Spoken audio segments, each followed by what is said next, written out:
Welcome to the inaugural season 2 podcast for the AmeriCanaries. I screwed it up. We have four of us on the pod today, and possibly five if Ryan joins, but we don't know if he's going to join. So, for those of you who have listened before, welcome back. I'm Ken Katz. Ken Katz gave him a name. Gracious host. Check his coffee.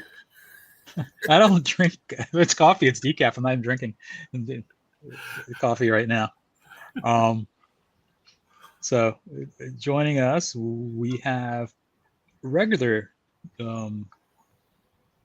group of people. Plus, we have included our Norwichian who lives in the Toronto area, David Lamb. So I'll go and introduce everybody, and then I've asked everyone to tell a little bit of like what's happened in your life, over the last several months. That's interesting. People want to know. So first, we have Mark Foster, the founder, otherwise known as Lone Star Canary, and football coach, and I don't know, sports dude, everything teacher, coach, everything coach. I have no off season. He coaches everything except ice skating, but I don't know. Right. You might because you did hockey. Yeah, I used to have hockey. So. And then joining the co-founder, and as he calls himself, sticker guru, Jeff Hewick from the greater Charleston area. And Jeff with his golf course house. You're on a golf course, right? Yes, there is a golf course here. And I've only been working. That's all I've been doing. Then joining us from north of the border, resplendent in a new home kit, sitting outside in his back patio porch, David Lamb, otherwise known as Suckerpiece Barber. How are you? Good to see you again, guys. It's a pleasure. So I'll let you guys go around, give updates on what's going on, and then I'll give whatever update I have. Yeah, because I know Mark's got some stuff going on, some good stuff, something bad, and the other two, we'll see what's going on. Go ahead, Mark. Oh yeah, it's been kind of a crazy summer. We finished this school year pretty well. Our first soccer season went great. Beat our crosstown rival, stomped them into the ground, which was nice, 4-0. And then we ran into some issues here at home. Really haven't talked about it a lot out there, but my wife's going to have a bilateral double mastectomy next Friday, or this coming Friday. So we've been dealing with a bit of that around here. So that's kind of where my mind is. I've already started the new year. We had camps last week for football. Football season is already on us. We got a new coaching staff, a new district that we're in where we're going up against the number 2, number 3, and I think number 39 teams in the state of Texas in our division. Fun. Yeah, we're going to be fighting for 4th place for playoff spot this year. So it is what it is. But Denton Ryan and Alito are 2 of the biggest names in Texas football in 5A, and that's who we got in our district. So mark for surgery is this Friday. This Friday. Okay. This Friday. So odds of you being on the next, if we do a pod next weekend, are probably 0. I don't know. She doing anything other than being barring complications. I think we'll be home late Saturday. It might be Sunday, but I think we'll be back. Yeah, I have no expectations that you're on. I actually don't want you to be on. that would. All right, Jeff. What's I know Jeff's been working his kishkis off. You know what kishkis are, Jeff? Yeah, that's about right. Just been working in my local team, the USL champion Charleston Batteries, having a bit of a rebuilding, a struggling season. I was at the game last night. They lost 4-2 to the Sacramento Republic, who are now the second USL club in history to make it to the U.S. Open Cup final. They beat Kansas City whatever they call they're not the Wiz anymore, whatever they No, are. Sporting Kansas City. The Sporting Kansas City. That's right. Yeah, So they're not the they Kansas City Comets either. It's Sporting Kansas Yeah. City. Yeah. Yeah, that was they my do turn their growing up. penalties, and it's pretty amazing actually. Just to derail the topic for a second, they've got quite a small squad, but you can't tell. Everybody that came on just fit right into the system, and they actually played very well. So it's kind of neat to see, because the last USL championship, or should I say the last non-MLS team to make it to US Open Cup semifinal, was Charleston Battery. Oh, was it? Okay. Yeah. I was thinking So- Rochester, but yeah. So- There was a team from Baltimore that made it to like the quarterfinals a couple of years ago, which is kind of interesting. Mm. Are you talking That's- about that that's what I'll that do non there. that non-league team, the Cristados or whatever they are? Something like that. There was a team Yeah. that it was like it surprised everyone. They kept Yeah. beating They're- real competition and made it to I think the quarterfinals. Their fan base got a little crosswise with DC United because they had a little banner up in the stadium that they made them take down. It was kind of stupid, but I think it's Christos. Is like, Christos, yeah, Christos, yeah. It was just like, what is going on? It was little club team.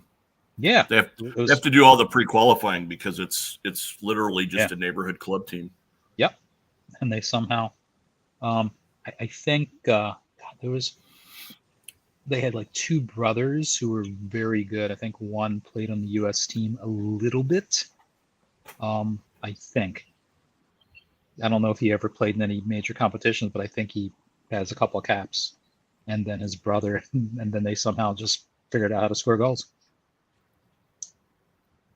And Jeff's working his butt off for his employer. We're aware of that. All right, let's go up north to David, who's been south of the border recently. And David, you were in the New York area. I was, yeah. Actually, since the last time I've seen you, I mean, work's been crazy as well. But the last couple of times since I've seen you, I went back to Britain in June, and I'm on vacation at the moment. So very lucky, feeling very fortunate to be in that case. And many positive vibes your way, Mark, for sure. I hope that everything goes well. But yeah, and I was in New York. This time last week actually, New York City, and also went camping upstate, which was absolutely beautiful. Very, very nice, thoroughly enjoyable. Really good. And now doing what people do on holidays, doing some swimming, watching the Commonwealth Games. That's one for you. Massachusetts, unfortunately, isn't part of the Commonwealth Games. Not that type of Commonwealth. We're Pennsylvania or Kentucky. Yeah, I'm going to say, Virginia, I'm waiting. Virginia. I'm waiting. No, I'm waiting Virginia's for a these- confederacy. Oh, is it? I'm waiting for Okay. for those particular states to say, why can't we be part of this? And who wouldn't want to be part of the Commonwealth Games, which seems to have about 60 medals in every single competition? It's extraordinary. So watching a bit of that, watching a bit of cricket as well. Lots of cricket going on at the moment, so that's quite nice. And just spending some time with the family. So it was all very good. Yesterday actually was probably the lowest point of the last few weeks, if I'm being honest. But there you go. You can't have everything. And but certainly feeling very fortunate. Weather's great. So having a blast, finally. There you go. Well, for me, I have a vacation planned at the end of the month. We rented a townhouse in Ocean City, Maryland, through Airbnb for not a full week, but like Tuesday through Saturday. That's good. I'm glad it's not next week that we're going, because my son currently has COVID, and the other three of us currently don't, as far as I can tell. So he, is boosted. My daughter is boosted. My wife just has the first 2 shots because she was allergic to it. I'm double boosted. So he is, there. And I went through the rigmarole of getting 8 more home test shots. And that was a ridiculous effort that I had to go through to get it free. It should have been far easier. So I'm not going to call out the pharmacy, but it has 3 letters involved with the pharmacy, and they're just incompetent. My daughter is trying to figure out what is going on. She is no longer in school. She there was just too much going on for her. with school, so she's not in college anymore. And it was just overwhelming for her, and she basically just dropped out. Now we're trying to figure out what the next steps are for her. She likes to do a lot of advocacy things, so we're hoping to get her involved in some of that sort of things. My wife is gainfully making quilts, is what she does. Our kitchen is like, I haven't eaten the kitchen table in a while because it's filled with quilting information. Yeah, it's kitchen table is, so we're dealing with that. And it's been fine here. I have a new vehicle. I have but new for me. It's not brand new. I have a 2012 Lexus CT200H, which is basically the Lexus version of the Prius, and it's very nice. I'm very happy with it.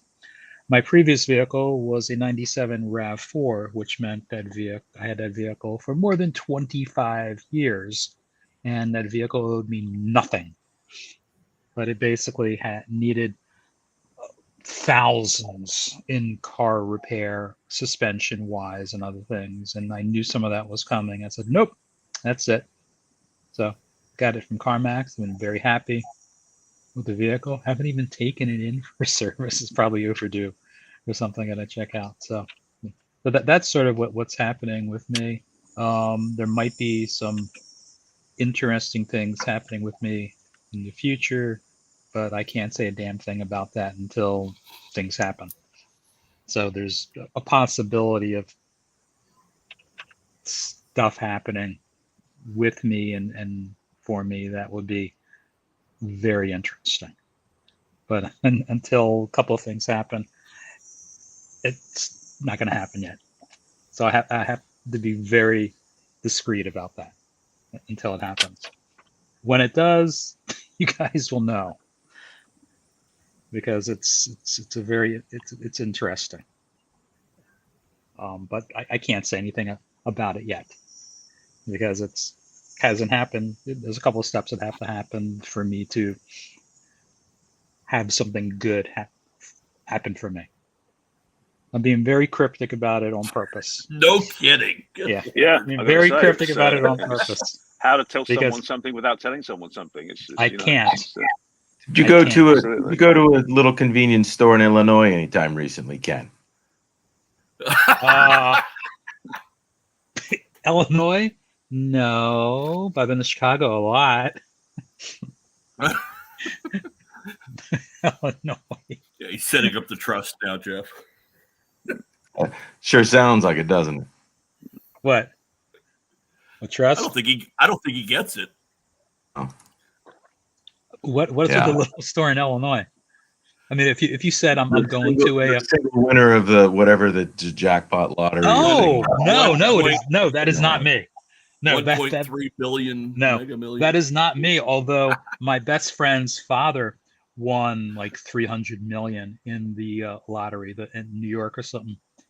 So that's one of the things that I learned a couple of years ago. That was it was like an open secret. I wasn't told about it, but it wasn't as if I couldn't just Google, his dad's name and see articles and then see pictures of him with the big check. I just didn't know. So yeah, he won like over 300 mil and then took the lump sum of like, I don't know, 125 or something, whatever. So, which is kind of interesting. So I learned that a couple of years ago, but no, I did not visit an Illinois convenience store. I was missing what that was. And I never played a lottery unless it's insanely big, because I think that's just a sucker's game. If I'm going to gamble, I'm going to gamble on something where my intelligence will factor into it. That's why I would do horse racing or something like that, where you feel like, okay, looking at something, you get an idea of what's going on. I'm certainly not going to bet on Pookie to score at any time or anything like that, or anything with DraftKings or FanDuel or something like that. Speaking of Pookie scoring, so we all watched. What was it, David? Did you actually got to watch it? We did in the end, yes. I'm going to say that my mate in Western Canada who's part of the Canadian Canaries. I'd like to say it was all because of him that, we, after a stream and a tirade of tweets, we got DAZN to see the error of their ways and put it on. But I think they're probably going to put it on anyway. But fair play to James. Fair play to James. He did send a lot of tweets. I sent a couple of background tweets and that kind of, yeah. When you have a fight when you're the kids in the playground. I was kind of that. But we got to watch it, which was great. So I actually rigged the television up in my back garden and watched it. And so the neighbours got to hear, "Oh, Jesus!" And, all the usual kind of, and worse than that, echoing off the, there you go. So, of course. All right. So hey, David, really quick. So is it it's pronounced DAZN? It's sadly pronounced. I mean, nobody, yes. What do you think I call it? I call it DAZN. But it's supposed to be DAZN. DAZN. Right? Luckily, right. It's leaving our lives anyway in that it lost the rights to the Premier League. So it's not carrying the Premier League. So all it's carrying, we think, are a few of these rogue EFL games, and they'll do the NFL, but then who doesn't? And then they've got the Champions League, and that's all they've got. So Fubos have taken on the Premier League. So DAZN, I think, are going to see a big drop. We'll probably see a big drop anyway in the next little while. But it's a question of, do you keep it on just to keep these games? And I guess it'll all depend on how well Norwich does, right? If Norwich do well, they'll televise more games. And right. Like here in the US, it's ESPN Plus has the rights. Before that, it was BN Sports, otherwise known as Al Qaeda Sports.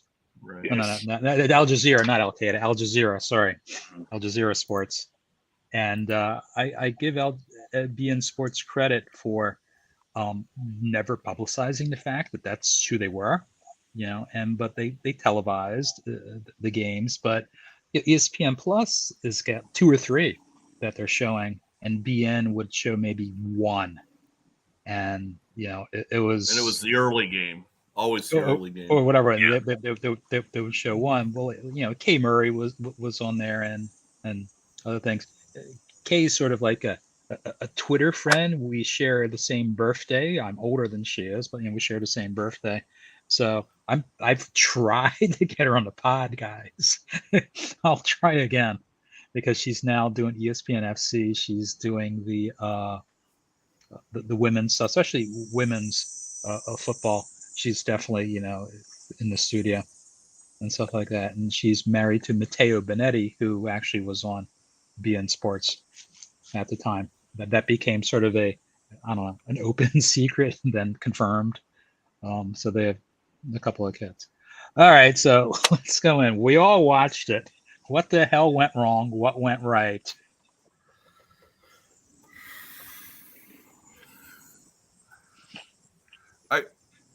I'll lead off, I guess, since we're all sitting here just stunned in our disappointment.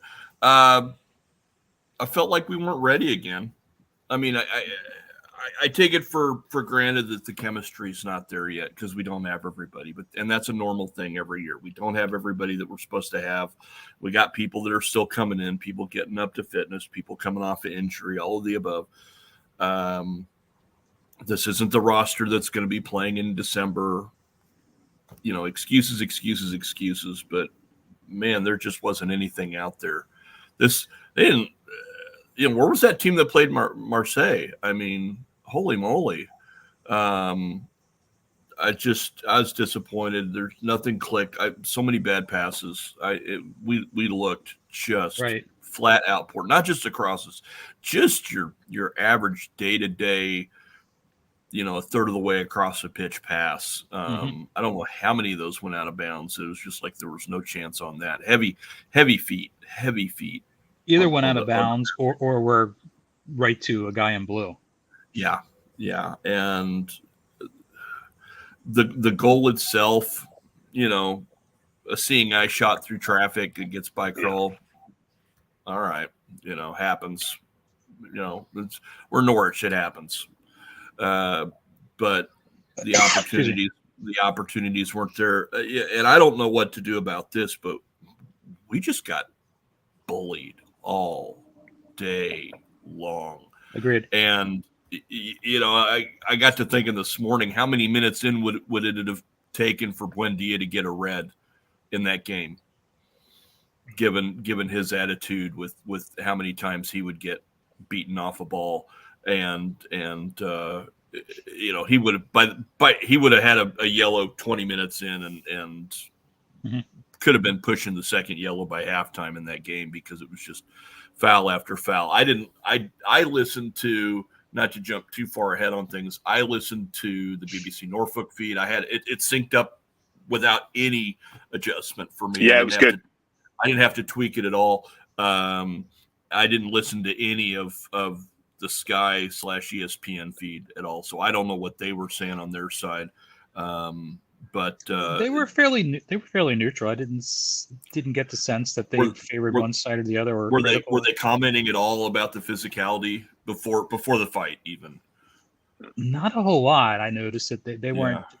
They were commenting on Cardiff's style of play and how that seemed to be working for them, but they weren't really commenting that Cardiff seemed to be more physically imposing than Norwich. Every time we moved the ball forward, every time we started moving the ball forward, they'd foul us, and I don't know how many there were in the first half. I'd have to go back and look, but probably 8 or 9 fouls in the first half. And I remember, let's go back to the old USISL rules, Jeff, where if you got 6 fouls, that was a penalty. Yeah, he's smiling. He knows exactly where I'm going, because that's what we needed in that game. Well, they had 4 yellows and 16 fouls. But look, here's the thing.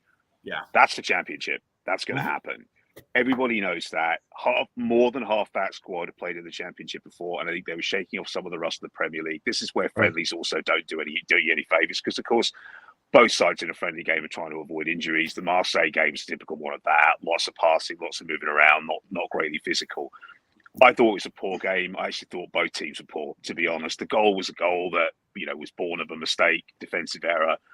Ball goes in the back of the net, can't, as you say, through a crowd of players, big whatever. I think for us, and frankly, the one chance we had was born of a defensive error almost in the same part of the pitch. It was a decent strike by Cantwell, but it was hardly anything lavishly tooled or crafted by a team that had any kind of form of cohesion whatsoever. People are going to set up against us defensively, just like they did. Cardiff were all the way down the middle and said, you aren't going to play through us. What was really disappointing, I think Taffy Walton picked up on it a couple of Radio Norfolk, we had no width, which is absolutely ridiculous. Never mind the one-man advantage. I could care less about that. It rarely ever has an impact unless you've got, a team that's particularly quicker. When we were quick, we were able to get past them, but that the fact that we didn't use our width at all and we tried to play through them in the middle all the time. You look at them, as you say, a number of short passes that went astray because we had no room, and we had the same level of communication that we had last season. Passes going astray, coughing the ball up in possession all the time. It wasn't like 18-19 where we had that kind of almost that sort of, telepathic understanding. You're not going to have that first game of the season, obviously. As someone pointed out, we've won 2 first games of the season in the last 6 years. One was against Huddersfield, and then one was against Blackburn. I think the most disappointing thing for me was you had players there that are supposed to be, that are definitely of a higher quality than Cardiff had, who were awful. Like Rashidska has got a bleeping cheek to be talking about playing in a top division with that appalling performance. No ability on the ball whatsoever. Very little support. And if you look at those 3 units, look at the up front, the midfield, and defence. Very little confidence between them as units, and therefore no chance of passing. People were going on about Giannoulis. Giannoulis didn't have a good game, but Giannoulis was being asked to tuck in defensively, and then he was being asked to be 60 yards forward to place the ball. He's not cut out for that. There was very little support in the midfield for him. I thought Lungi had a terrible game, which I think he'll be very disappointed about. He's not that. I think it was Connor Southwell said that he's not the defensive midfielder that we need. So you hope that Hayden does come back, because he is not that player. And I think Lungi will end up playing centre back next week, because I don't think Gibbo will be back in time. But I think Sargent was poor, Rashidska was poor, Lungi was poor, and Hanley, I'm sorry. Our 2 best centre backs are Omar Daly and other. It's going to be either Gibbo. It's going to be Gibbo or Hanley that will fight with Omar Daly. Will fight to play with Omar Daly, I think. And we hope Tompkinson gets a bit of time, but I don't think it's going to happen. I think those 4, wow. And then Kenny does his usual, which is I wanted more from the team. Kenny, You didn't do very much, my friend. Your passing was poor. Your tackling was poor. Actually, your decision making and pitch placement was poor as well. It was frequently caught out of position. And we were playing against a team that are not going to figure. They're not going to be playoff. They're not going to be a playoff team. They're not going to be in the mix. They were just well organized, and they were going to clog. But that was a poor side. So we are going to have to do a hell of a lot better if we want to do anything in this league. That's for sure. Amen. Bravo, David. Thanks. Yeah. That's a very. I was hoping you were going to Sorry. talk first because I saw some of your comments and I figured let David go first. Yeah, I think key for Cardiff was the fact that they do have big players, and they just frustrated the hell out of all the supposed playmakers, and there was no change in tactic. I'm not sure what the tactic was at all. I know that question is further down the list, Ken. Yeah, but, that's the next question. Like, what the hell are we playing? I think Connor's I think lead into the pod today was a spluttering start and many questions in as far as attacking go. I don't know what that was. Yeah, I think it feels to me like a poor attempt at an attacking 4-3-3 with the idea that you're going to have Rashidsko and Sargent are going to be just coming in and sitting behind, trying to provide support to Pookie. And then, but it all is dependent on the fact that Sorensen is going to sit back and is going to effectively defend, provide some cover for the centre back, so that they ultimately can do some of the work you're going to be expecting Julius and Aaron to do. But they weren't sure of it. That was evident. The defence weren't sure of. You could certainly tell by the amount of yelling that Krul was doing, the amount of looking around him. Like Hanley was like a spinning top at times. He's doing one of these. He's not sure where Obama-Daly is. Obama-Daly's positioning was probably the best of the two of them. Aaron showed some signs of it, but again, he doesn't have the confidence of having, someone who he knows he can overlap with successfully. So it was an attempt at a 4-3-3. And I mean, when the sending off happened, forget it. I mean, you could have been watching, sort of a bad imitation of Ajax in the 1970s, where one player's filling in from the player behind them and moving around the park that way. There was no sense of any formation whatsoever. And what worries me is they don't appear to have a sense of what they're supposed to be doing. And you'd hope that at least there would have been some sense of that in the friendlies. And that's why I think the Hibernian game, for all that it blooded some young players, was a waste. And I actually am really disappointed that you couldn't even get a sense of what they were trying to do. As people always said, you could always get a sense of what Farker was trying to do, even if it didn't work well. That first season when we came 14th, you could always get a sense of it. I still don't really have a sense of what Smith and Shakespeare are trying to do, except for a fact that it was just like a shaky 4-3-3. And in that league, with the quality of players we have, we absolutely should be able to do better than that. Mm-hmm. Anyway. Agreed. One thing I was interested in, Todd taking free kicks. That was very interesting to me. Yeah. He's usually down in there. Yeah, that was just like, so he's the best guy remaining now? I think he's probably the best natural ball player. Like, he's probably the best natural ball player that we have. But again, in that team, apparently Lungi can do it as well. But I think he was always going to be the ball player in that team. I mean, as Mark points out, we got a few people out. And so you're going to be hoping for some improvement. And let's face it, the season 18-19, it took us 8 or 9 games to get going. So there's still plenty of time. I think what worried me was that the fact that he is the best ball player that we have is somewhat worrying from a quality perspective. But it's that sense of, again, still no plan B. Still no real sense of organization, still no confidence with each other, still lots of pointing and disagreement happening. First game of the season, it's like, yikes, that's pretty scary. So yeah, when they went down 1-0, I was like, okay, the best I can hope for is now some sort of a goal out of the ether. Because it was like, what do we do now? Because they thought, okay, we'll hang in there. Maybe we'll get a goal and shut them out. Nope. Yeah. And then everything changed. And that was the worry. No, go on, yeah, everything changed as opposed to my Baltimore Orioles now, when they're down, we think, hey, they can come back because they have Norwich. It's like, oh, you're down. They haven't had the ability to come back in a while. No. Yeah, not in the Premier League last year. and you know, they had it, when they won, 18 and 19. Yeah, of course, they had that ability to just come up with ridiculous late goals. Goals were, 80th minute or after. Now it's like, okay, what are we going to 90, get? 97th minute. Let's be 97th. clear. Yeah. I mean, Nottingham. Was that against Nottingham? Oh Yeah. yeah, Morning Glory Boxing Day hangover Yeah. game where I think my brain almost exploded. Yeah, it was. But she's sitting on the couch. Famous like, so Bianco, what's happening? And then all of a sudden Jeff is like, ah! That's just hysterical watching Still that. one of my favorite Saturday sport. That's just freaking hysterical watching. But Sure they don't have. But we were never beat. We were never beaten in that year, and I think it's because we had that self belief. I mean, we had it to a degree in 21, 22 as 2021 as well. But this team does not have it, and it may be that they need to play together a bit, but they also need a couple of wins. The only way we were scoring yesterday was from a set piece. That's the scary thing, and they almost did.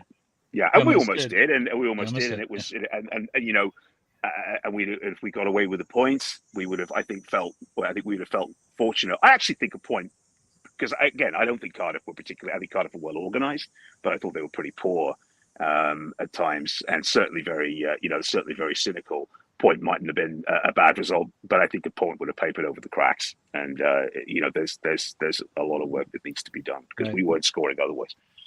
Yeah, because the Twitter comments afterwards were very homogeneous. If you saw, because I looked through, because it's funny. Yeah. I follow so many different things on Twitter. I've told people that sometimes it can be like a half an hour on one particular area of what I'm following. So if the Orioles are playing, my whole feed is full of Orioles stuff. It's just hysterical sometimes. Like my entire feed is on one particular subject. And then yesterday, my entire feed was all the Norwich people and what they thought. And, right after the game, it basically was, what is our strategy? What is our plan? What are we doing? What's happening here? And then the secondary one is, well, he's had plenty of time to put his system in place, and we're not seeing any improvement. So that was a consistent message that I saw. But before we get to that, who do you think did well? Yeah, David already said his. Say, who do you think did well and who was just bad? Mark and Jeff. Boy. I want to joke that the MVP of the game for me was Chris Gorham. Don't think you're wrong. I mean, good Lord. I mean, it was the only thing that kept me in it, honestly. Was just Mark listening Walton, to Chris. for me. Mark Walton was fantastic. I thought it's great to hear him. Yeah. Yeah. I don't mean to be down, but I mean, the summer's been a down one for me baseball wise. And I'm just kind of, I'm not looking forward to football, at least my direct team. I mean, obviously who I support will be decent, but I don't know if I could really say who was really great. I will say, because it goes back to something David said about not working wide. Argos, O'Neill, when he got out there, he worked it wide and got it down into the corner a little bit. That was the one thing that we saw where there was a little bit of a change in the game, and that was it. But I mean, if you're going to come on as a super sub, that's what you got to do. And then when he went down to 10 men, they put him in the middle. It's just. I mean, I get that he's played that position for Cuba on a couple of occasions, but good Lord, like he was actually doing the one thing that we needed folks to do. So that in itself was worrying. I don't think anybody played well, to be honest, with the possible exception of young Gibbs. I thought when he came on, he worked hard. So I think and I think he took his chance. I think that he's probably the only person that come off with any credit as far as I'm concerned. Yeah, other than Argos, as I call him. Yeah. But why did it take so long? They were ready for 5 minutes and didn't come in. I mean, didn't get a whistle. It seemed like that's how long it took. Yeah. Yeah, they just didn't get a whistle. I mean, I've been there before coaching. It's like, come on, you know, and I have to play with 25-minute halves at my level when I'm coaching, and it's like, yeah, I know I promised you 15 minutes ago, buddy. I mean, I got kids sitting over on the side, and I'm waiting on a whistle, waiting on a whistle, waiting on a whistle, and Put me in, coach. Put me in, coach. dude, you're sitting there. He's ready. He's ready to put you in. I can't get a whistle. You Oh, almost boy. need to signal for one of your guys to just kick it out of bounds or something. Yeah, the way our rules are set up, though, it doesn't work. It's squirrely. It's squirrely. We can't do it off of a. They have to have kicked it out. It's Gotcha. It All right. drives me nuts. So Jeff, what do you got? Who stood out? Who stood out both good and bad? I'm with David. I think we just go on to the next topic. I don't want to pile on, right? I mean, none of us are extremely excited about any of it. Let's go on to the next set of questions, discussion with what's going on with the club. Well, that's not so I'll play. The next one is incoming players. Who are you excited to see, and where does the team still need to strengthen? Everyone and everywhere. I mean, well, God, I hate being the cynical, but dang. Well, what's the stat? So yesterday was the first time the Norwich first starting 11 hasn't featured a new signing in how many years ago? How many years? I can't remember what the stat was. I'd have to go back and find it. You know, Canaries captioned it, or the stats, Steve Sanders.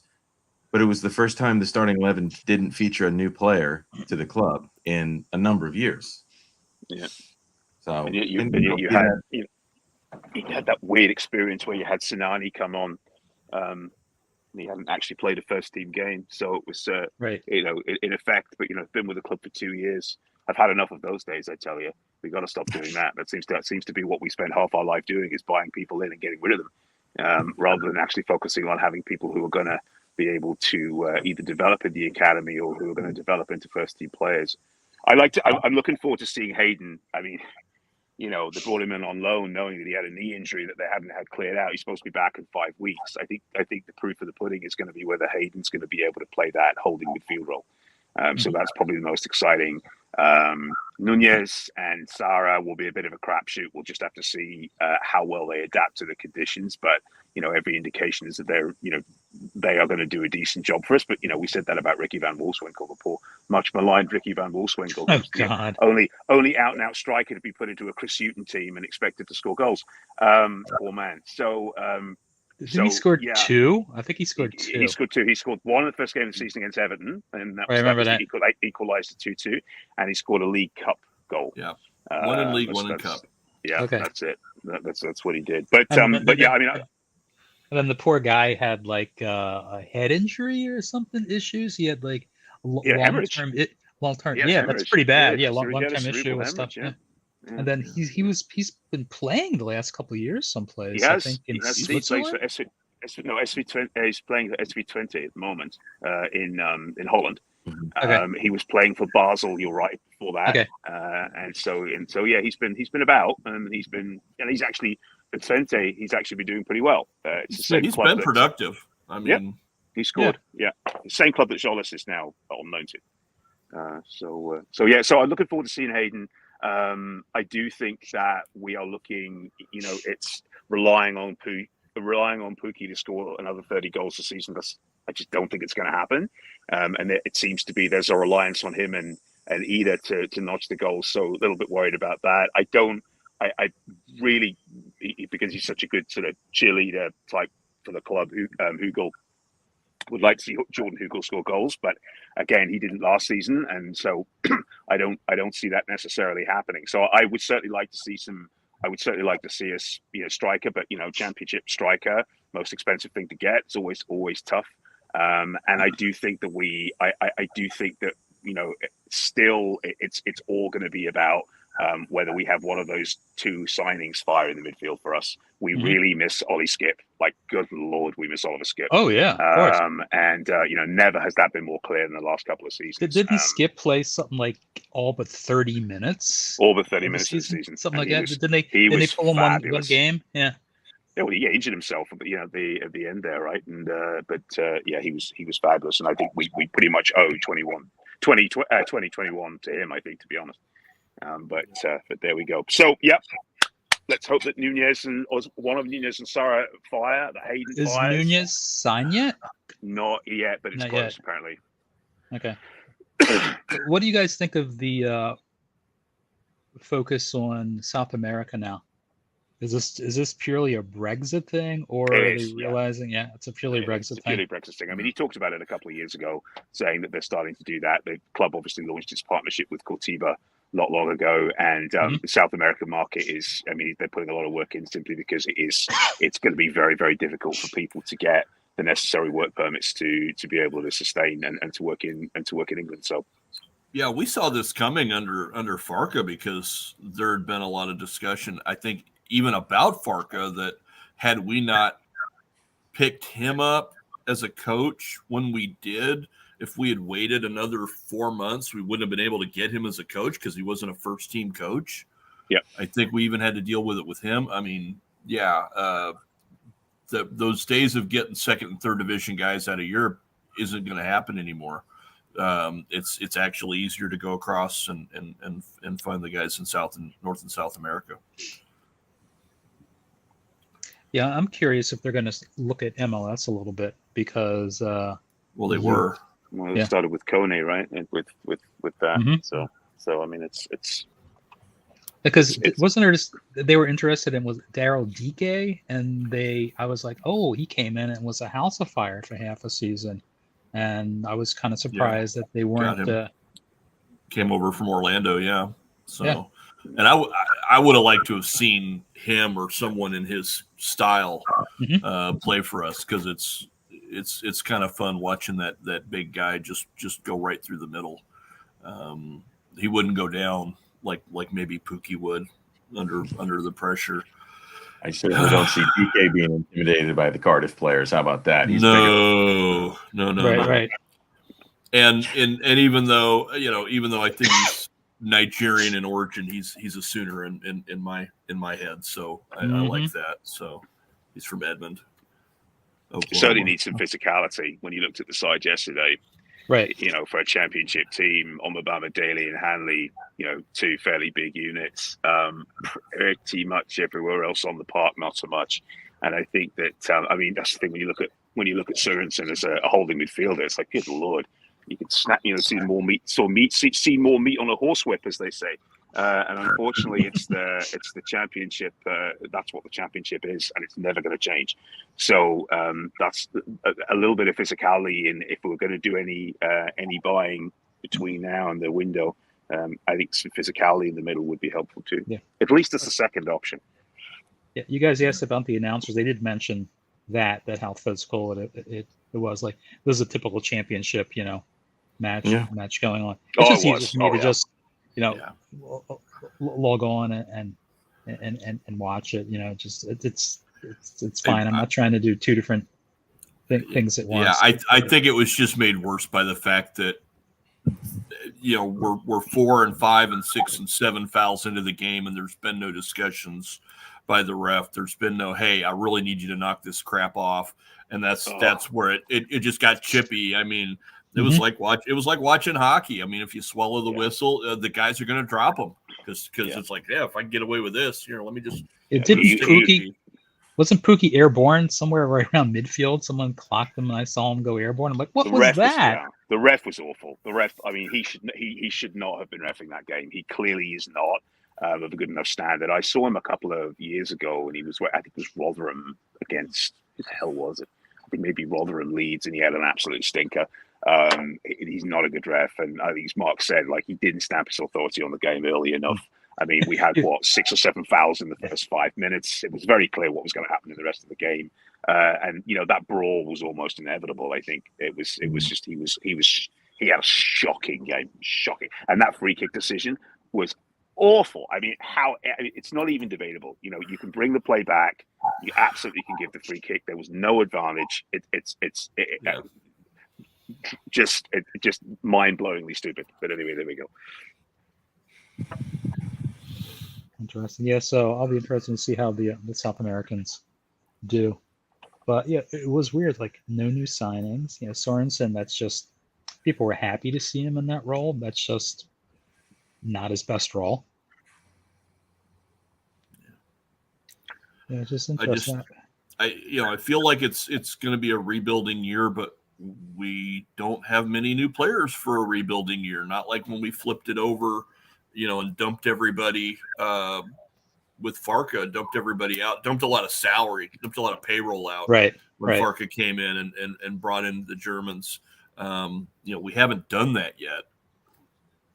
No, we've got that big size of squad that he inherited as well, right? That because with the squad, as you said, that I think they must have released 10, 11 players, I think, in the close season for the first season under Farka, 17-18, and we've got a big roster again. We've let a few go out on loan and so on, but yeah, and we've got 2 or 3 years of parachute payments, and who knows. If you read the newspapers, parachute payments could very well be on the way out very soon. So we don't have a lot of time, to be honest. And what I saw from yesterday, if it's to be included, we're not close to the playoffs.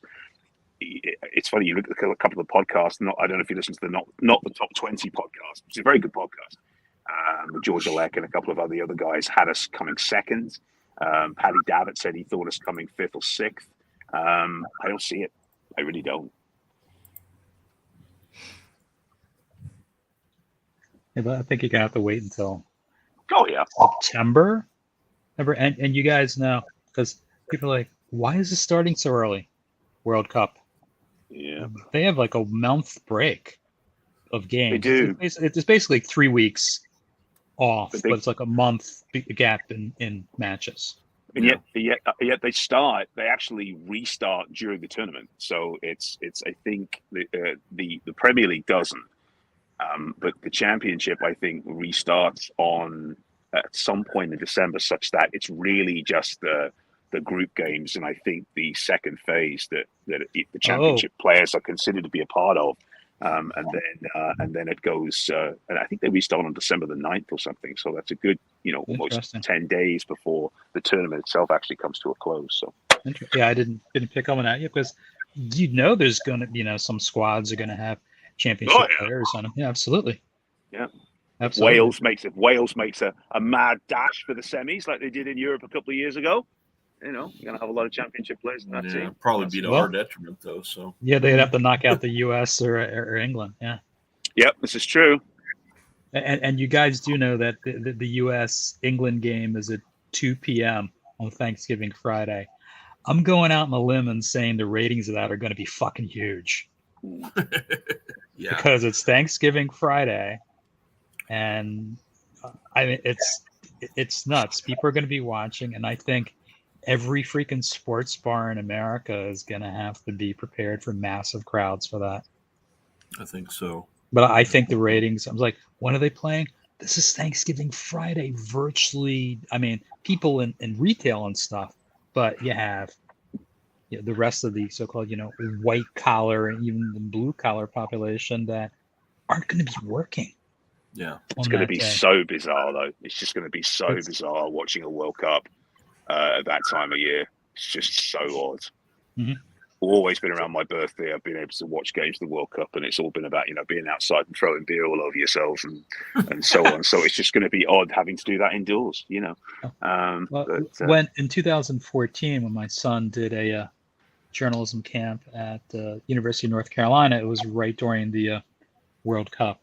So I remember it was the U.S. played someone on a Thursday. I forgot who they were playing there, and then I remember watching at an Applebee's where one half of the Applebee's was Duke themed, the other half was UNC themed, because they're right in the same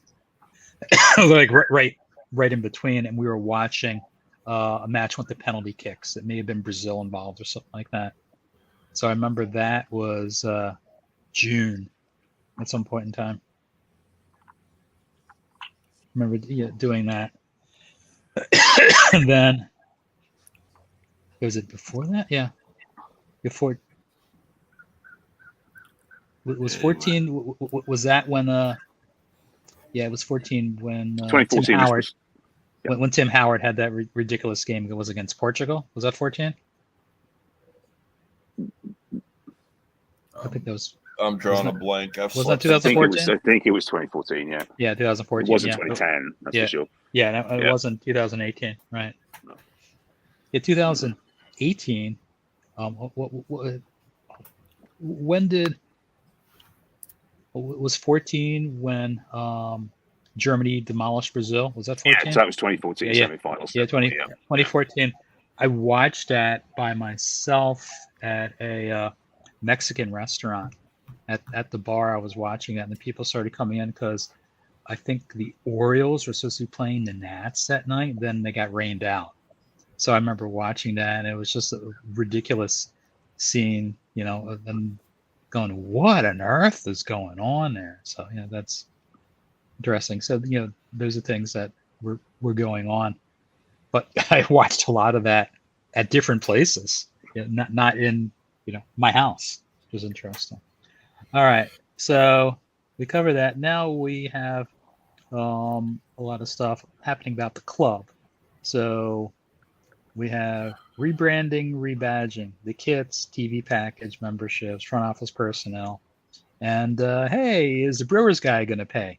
In for the team, and then we'll have Mark talk about stuff with the Canaries Trust, things that we might be doing as American Canaries, and if there's any update on the women's team sponsorship, because as people know, we sponsored them last season, and I don't know anything about sponsoring opportunities. I've got a little bit on that we can speak to. Okay. So. All right, so rebranding, rebadging. So obviously they changed the badge, but the club's gone through a lot of rebranding. They've changed the fonts. They've changed not the color scheme, but changed how things going on. So what do we know about that? What do we think about other than David has the new badge on his shirt. I don't have on my hat. Mark doesn't have on his hat, and Jeff doesn't have on his shirt. I have a pin. David has. Oh yeah, Mark has a pin because Mark did the international membership. Yeah, I have my pin. So David, a question for you: how is the badge on the shirt? Because I've heard of problems in the past where people think it was like ironed on and started peeling off and stuff like that. No, so the badge, that was the famous 1819 kit where it had a rubber badge. The rubber, the famous rubber badge, which did actually for me was that one was fine. This one is sewed on, which is great. I always get these because it sort of reminds you of the elbow patches, the season. But right. The problem is these are catastrophically shite, and they are ironed on. And this one when I got it was coming off. And this one's coming off. So, you do the iron thing to start with, and that didn't work. So let's hear it for crazy glue, because that works. And so that's what happened in these cases. But I've got to say, the badge looks good. I love the kit because the kit is absolutely a throwback to I like it. 1981, 82, and then 82, 83. And it was just the golden halcyon days of the Adidas kit. And so, what is not to like about that? Nice adjective. It's just fantastic. I like the use of halcyon. Very good. Halcyon Adidas kit, even though of course everyone remembers, if you really want a catastrophic season opener, go back to 81-82, our first game of the season against Rotherham, where we lost 4-0. Interestingly enough, Emlyn Hughes, former famous Liverpool captain, European Cup winner, was the player manager of Rotherham United on that day. Played centre back, and we lost 4-0. That was the first game in the Adidas kit. That being said, it is a classic, and we did go up, of course, that season with a goal by Keith Birchin. Made us go third on goal difference to win that. So there's good omens with this kit, and there's good omens sometimes for having a disappointing first game of the season. So there you go. That's a lot of truth to that. It wasn't some of the change that they make it more balanced, more like the bird more balanced on the ball, and then the ability for for the badge to be replicated in multiple. I think that's the thing. It's getting rid of the black lines, right? The black lines were a pain in the neck. I think it was Mark that pointed that out, and it was difficult to replicate. The bird apparently has got more poise, it's kind of more forward. Like Timu Puki trying to beat the front line. He's kind of more that way. And then, of course, Castle looks good in the line, does too now. So. Yeah, they look. I mean, there wasn't. I mean, the castle before was okay, but it didn't have the right number of battlements to it. Yeah. Now it does have the proper number, 8 or 9, whatever it is. And the lion looks like a lion instead of guess. Yeah. Instead of guess. I used to talk. I used to joke. You look like a pixelated 8-bit bad guy in an Atari 2600 game. Yeah. It looked like Bart Simpson shouting. Is what it looked like. It always reminded me of Bart Simpson shouting in the head. Anyway. Hey man, don't have a cow. That was it. Yeah, it was that. So anyway. Yeah, don't have a yellow card. So man. like that. So what about the because I know they showed a lot of, hey, look, we've repainted it and we have these diagonal lines and we have this new like the double weave. the font. I don't even know what it's called. So new the Norwich weave is what it's called. And that's what it's called. It's a historical thing. It goes back to the whole Dutch connection with the Weavers coming over, which is how we got the Canaries over as well. It goes back to all of that. And the one thing that I will say, and this actually comes from the Millwall supporter who does a lot of work in accessibility as far as online things like fonts and stuff. And that's part of how I spent my summer as well. From a visual standpoint, as much as I like the Norwich Weave, it is not an easy accessible. It would not pass accessibility standards as a font. No, not as a government. Certainly, everything we do from a government perspective has to go through the accessibility thing, and that thing is not going to cut that in a million years. Yeah. Right. Yeah. I like it, but I like it. It's a nice reference to, as you say, the weavers in the Spanish Netherlands back in the day, which we always used to learn about in geography and stuff at school. And it's a nice nod to that. I actually do like. I will say that I do like the amount of thought that they put into it. I do. They can sometimes be disorganized, certainly have been this year, I think, in a number of things. But I think that they do, when it comes to actually putting some thought into what happens with what, at least it's there, as opposed to being, let's get an Adidas kit, let's get a Nike kit, and who gives a crap, right? We'll do collars this year, we'll do, because we didn't last year, so it's got to look different, and then we'll sell it at, Sports Direct or whatever. I like the fact that they do that, and I think that there's been a lot of positive developments this year, but there've been a few bits of dodginess as well. So, well, speaking of dodginess, we can talk about that an hour later. There's been some weird things happening with the club. I know Mark and I shared our thoughts on the LGBTQ plus video that they attempted to do with all of the names on the wall for the 20 minutes that eventually were painted over. I mean, my thought on that is, I know what they were trying to do, but they shouldn't have done it.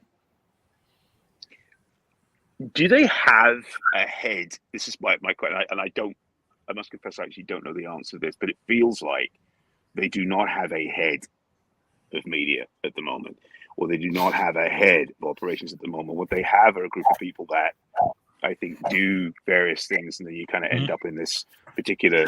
So there's no one at the top who's saying, "Hang on a minute, are you guys crazy?" Because you know how it is, right? You're looking at something, and so it's that one person that looks at it and goes, "Come on, guys, are we actually thinking here?" But anyway, there you go. My thought is they do have somebody. My understanding is it is Dan Holker, and I'm just going to keep my mouth shut about this individual and leave it at that. I think where the wall is concerned, to get back on that, I liked the idea of the wall. Where Proud Canaries had a problem is, number one, they really weren't consulted on this. Yeah, correct. And number two, it was how much of that 15-minute video was spent staring at the wall and elements of the wall.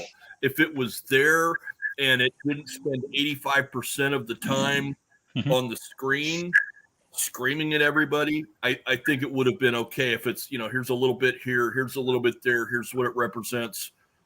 I don't know that you needed a 15-minute video where you had people talking and the walls being featured the whole time. You had 4 or 5 people in that video. Right. And okay, fine. Go to camera 2 and do the headshot there instead of having, the whole thing showing. It was just Right. it was the road to hell's paved with good intentions, and this is certainly, meeting that, but it just farted and fell down on the implementation. It just I think if you pride yourself on being a community club, you know that you have an organization that's vocal, that is, I think, clearly well organized, like the Proud Canaries are. You've got to consult. You have to consult. You have to consult on something like that. And I think the fact that somebody just, either for a PR firm, would have thought, let's do this. It'll be great. It'll be hard hitting. You just, whatever, as you say, whatever your intentions may have been, it's important to consult with the groups who I think would have told you in a heartbeat, look, no, please don't do this. And so, Right. it's a misstep, and they'll do what they can to rectify it as they have in the past. But yeah, it was, they did not cover themselves in glory. That's for sure. No. And personally, who they had speaking wasn't the best choices. I just thought they chose the wrong people. And ideally, if you're doing this, not only is Proud Canaries involved, but one of the 4 is somebody who identifies as LGBTQ. And no, I think there was an individual that was there.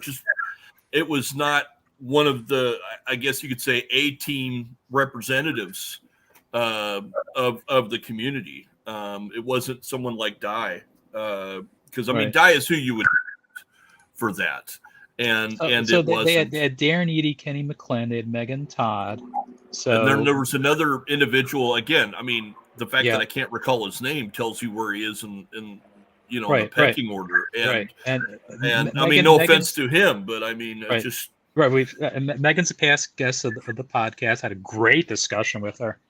So I was really happy that she was part of that, because Right. not only just because she was such a great guest, but her role with the Community Sports Foundation, she does a lot. So I'm glad that they included her as a representative of the team, that's like her second job. That's like her part-time job. So I thought she did well. I didn't think Darren Eady did a very good job, and Kenny did his best. He wasn't horrible. I don't think he has anything to be embarrassed about. right. But it's there's I think they talked about like some of the stuff. God, who was it? Give me the older player from Norwich, Jeremy Goff. Is that right? Jerry Goss. Gossy. Yeah, Okay. Jerry Goss. Yeah. Thank you. Talked about one of the events. I think the Canaries Trust put on or something. I'm not sure. And he was talking about how when he was a first year or a new player, that the veterans were just totally give in to him, basically like hazing him and calling him every every negative thing. And that's When you're younger, being called a derogatory term for a gay guy is very prevalent, and he said he had to deal with that a lot. And he said he hated, that's just that old. I don't want to say Right. that's just that, but it is that old school hazing Right. that we've really tried to get away from Right. at all levels in all sports. Right. So I think Kenny touched on that. With it at my level. I think Kenny touched on that a little bit, but it's when you're calling someone those derogatory terms, it's to me it always was, well, I'm just trying to get under your skin. I'm trying to insult you, and this is the worst insult I can come up with, as opposed to saying, oh, I really think this person might be gay, so I'm really going to be horrible to them. But still, either's bad. Either's just horrible. So the fact that he mentioned, I didn't think he did horrible. I thought he did okay, put into a tough position. But it's having him talk was interesting as opposed to, I mean, he's a veteran, but he's not like the most veteran player out there. No, but he has a certain status, right? Having scored the goal against Bayern Munich, has kind of catapulted him into that Right. sort of, I Jeremy. guess, iconic type of Norwich. Well, Jeremy, player. Jeremy, Jeremy, but Yeah. I'm talking about Kenny McLean, having Kenny there. Well, Jeremy, yeah. Jeremy, I thought I was really impressed with his how forthcoming he was, and how much he's. So yeah, I've seen it. So I've seen some of the other people talk, and I've been really impressed by learning from them. I guess thinking about there. who was probably in town over the summer when they made that video. I mean, who would you have? From the current roster. I mean, They probably asked, right? They said, who wants to do this? Who's willing to do available, this? And Kenny. Yeah. That's fine. He was fine. I mean, he did. Yeah. I mean, I watched it. There wasn't anything. I went, God, don't say that. No. He was fine. I think he really was cautious about what he was saying too. Wanted to make sure that whatever he said. So I didn't have an issue with that. Darren Eadie obviously would have been part of it. I mean, Darren's been Eadie has been a mental health advocate, and has he's gone public with some of his challenges, and I think has spoken sort of winningly about that. So I suspect that he was brought in for that. As I summarize this on, actually, Clean Darren Eadie's not bad. I quite like him, but it just depends on how something's put together. I think probably one of the saddest things about that whole incident is when you think about Norwich's history and you think about the history of, arguably one of the greatest players responsible for one of the greatest moments of the club, Justin Fashanu, who of course was really the first openly gay footballer after his career. Actually, I guess during the latter stages of career, and of course, with the tragic ending that it had, there is a sort of an onus on the club, I think, in degree to try and get these things right. I mean, they should be gotten right anyway, but because of that history, all the more important. So I think the idea that I just keep going back to this, like the idea that you think we'll do this and we won't consult with anybody who has been such an important advocate for the community, someone like Di Cunningham, it just boggles the mind. Yeah, it's kind of funny. This is 2 years in a row where they've had major yes. Also QA QC. Oh, you mean like what was it? Kit sponsor? BKA, yeah. BKA, I mean, two summers in a row where we've had one of these episodes and nobody stepped up and said, hey, maybe we need to think about this or do a little bit more research or do something. Makes me wonder what's going to happen next summer, what it's going to be. Mark, I think that's a good segue because I have like the kits on there. David's wearing the home kit. So the road kit growing on me a little bit. I love that kit. I still don't like the colors because it reminds me of the Deadskins or Florida State. So but I saw someone in the crowd wearing it yesterday. Hey, that actually looks good. Yeah. As not on a player, but as like a fan. It just reminds me of a Bourneville chocolate wrapper. I'm sorry, that's what it reminds me of. Just the famous Cadbury's plain chocolate Bourneville. Yeah. That's what it reminds me of. For me, it looks like Detroit City with a different badge. It looks like Detroit City's. That's something that Detroit City would wear, FC, and I'm cool with that. Okay, what do you guys think of the word as opposed to the badge? I think the word, Lotus as opposed to the badge, I think makes it look really nice. I think it balances everything. It's a real throwback. It's a throwback to the old days of sponsors. Our famous Pollen with your windows, our first ever sponsor on a shirt. It reminds me of that, and I therefore you have to love it. I'm sorry, you just do. It's great. Oh, I like it. Yeah, when I saw it on the training kit, I'm like, is this what the kit's gonna look like? Oh yeah. So who knows what the third kit's gonna look like? Yeah, I mean, last year the third kit was clearly the best, and would they wear it once in an actual match? The Tron, yeah, once or twice, yeah, once or twice, and I kept going with the salmon. Like, God, you have one of the best kits out there, and you aren't wearing it. Why are you not wearing this? Yeah, I don't get it. I don't know what color it's going to be. I'm kind of hoping for a white this year, maybe for a third, but who knows? It would be the best homage ever if it was the cabbage white with the green pinstripes and the green collar. That would be just. It would be complete. People mention that because during the video for the kit launch, there was a rack of older shirts, and there was a shirt that has you they're describing on that rack. And a couple people were, oh, did you see that? Yeah, So Is they that were, what you think it is? Yeah. yeah, they thought that was, a good, like an Easter No. egg, and I just wish they'd get it Like, released. okay. I haven't put my order in for anything yet, so I'm not thinking that it the matters because they're out of 4X's in the road, so I'm well, gonna have to wait anyway. I wanted the Tron kit, but I waited too long on it because I would prefer to get it when it's on sale. And basically said, yeah, we're not making any more of these. Just forget it. If you want a small, or if you want it to be Shaq size, sure, you can get it. Yeah. Like 6XL or something. It's the away kit is what I would call it's a partner friendly kit, right? It's the kit that those members of your family, normally the partner will say, okay, I could stand you in that, is the test, right? Because normally what happens is, I sort of I'll say to my wife, because I'm getting the new kit, she goes, is it still yellow and green? Because that's the biggest issue. And it's like, yeah, I go, unfortunately, that's not going to change. She goes, how many yellow and green shirts does a man need? And it's like, well, Yeah. so you get that. And then of course, you say, oh, look, Only the new ones here. yeah. And then the away kit. And then the away kit comes out, and then you get why didn't you get that? That's reasonable. It's black. Or why didn't you get that? It's a color of red. It's maroon. It looks all right. Why would you not get that? So I'm already getting a little bit of that. Yeah. But there we go.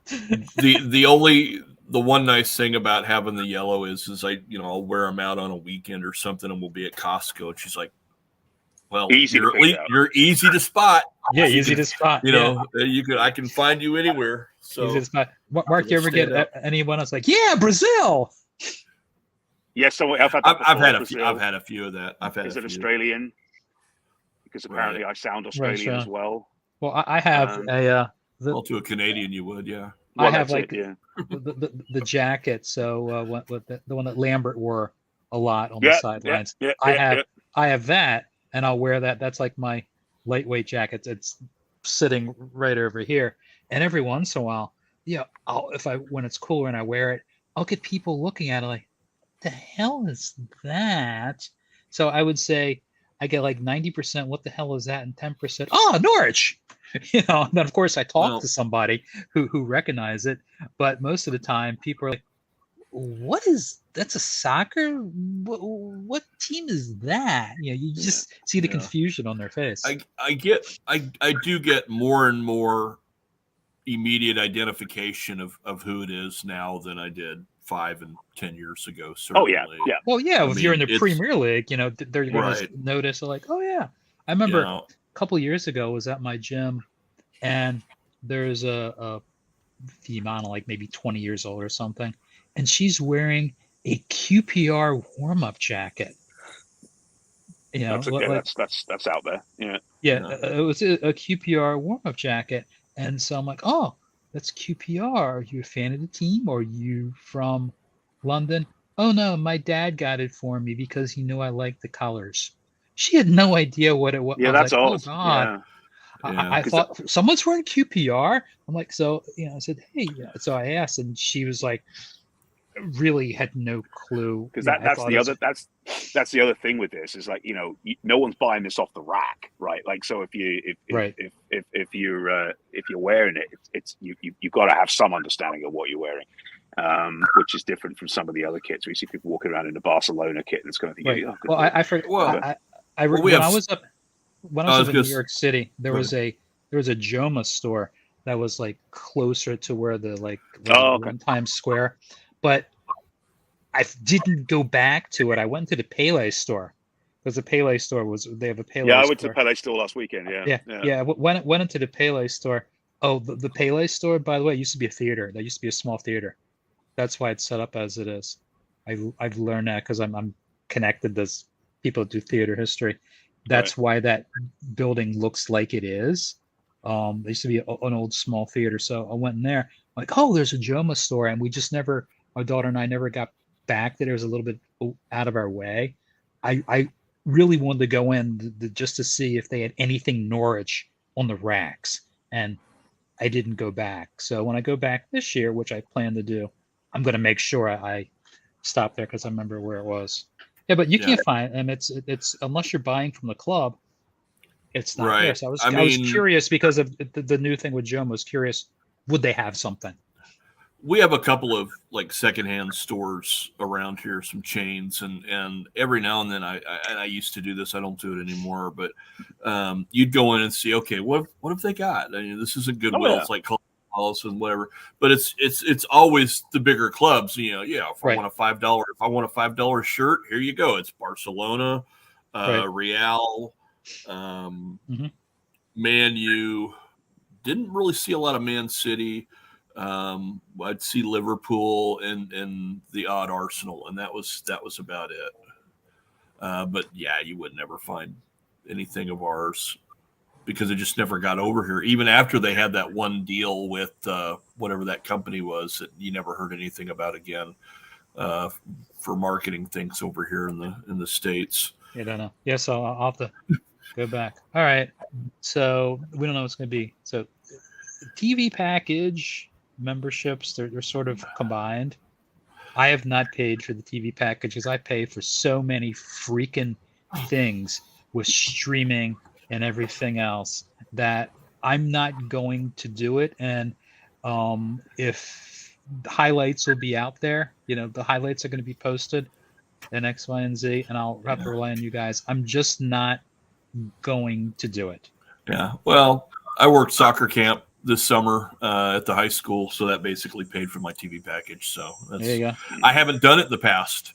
I haven't. I mean, I've done, I've had the audio obviously with the international membership, but I went ahead and did it this year just, because I did, 2 years ago, I was really kind of straining with, 2 games a month that we were getting on ESPN Plus, and I was listening. I was picking up a questionable sourced audio feed, but and I know it's still out there, but yeah, I just went ahead and took care of it this year, and we'll see how it turns out. It was interesting. What is the price? It ended up being about 175 after the conversion. Yeah. So I think it's I think it was 140 in pounds, and I think it ended up being about 175 with the conversion. Okay. Yeah, it's 140 quid for the video package. And I get MLB TV, but I don't pay anything for that because I get it through my T-Mobile. So I feel like I get it's MLB good. TV because I'm a season ticket holder and it's free, which is a really nice perk. But it doesn't do you any good because I need it for out of market, for the Royals. But you're in market, so you wouldn't get those games anyway. But no, we get them. We get them through the local cable. But if you're elsewhere, or if you want to say, hey, look, the Padres are playing the Dodgers in X, Y, and Z.